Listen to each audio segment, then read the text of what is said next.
Hey, amazing jubilation youth. Amazing. I'm always happy whenever I have the privilege to speak to you again. Alright, in the last video I was saying that believing is what makes us Christians, children of God, believing in Jesus.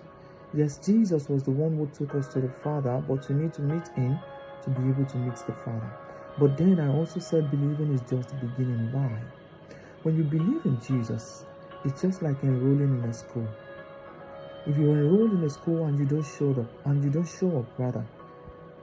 you're not being schooled.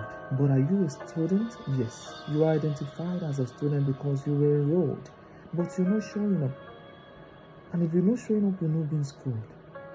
So believing in Jesus, according to the Bible, you are categorized as someone who probably doesn't know what he or she believes yet. That's why Apostle Paul said, I know whom I have believed.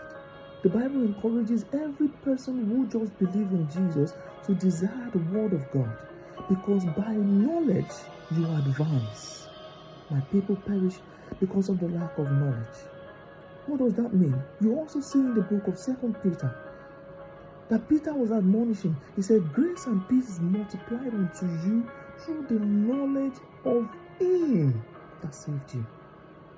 So what am I saying is that your believing in Him is not so solid until you grow in the knowledge of Him, because He was the only begotten Son until He died.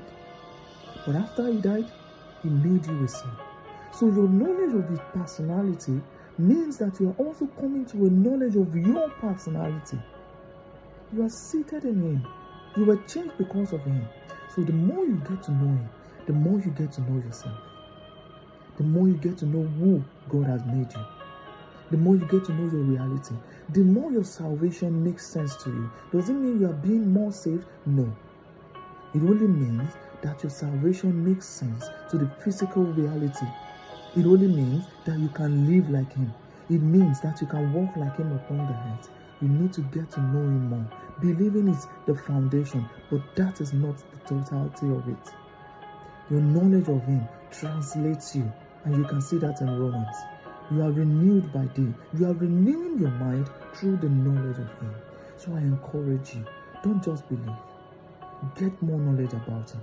Fellowship in Him. The more you fellowship with Him, the more you walk in Him, the more the reality comes to make sense to you as a child of God. Get to know your Father. Where does confession come in? Now you can confess that I'm a child of God, and he that is born of God doeth not sin. You can see that in the book of 1 John. And you continue to confess it. I'm a child of God. Incorruptible seed is in me. Because I'm born of Him, I do not sin. Because I'm born of Him, I do not sin. Yes, medicine has proven that your speech nerve is at the center of the rest of the nerve. So the more you speak it, the more your body, follows suit. The more your brain, carries out the things that you say. But you can't say it until you know it. You can say it even if you don't have a solid knowledge of it, but you have to grow in the knowledge of it. So when you say it, you say what you truly know, and it translates you. Confessions are important, believing is important, but you need to grow in the knowledge of Him to grow in the knowledge of you. I love you so much, guys, and I hope to see you again. Bye.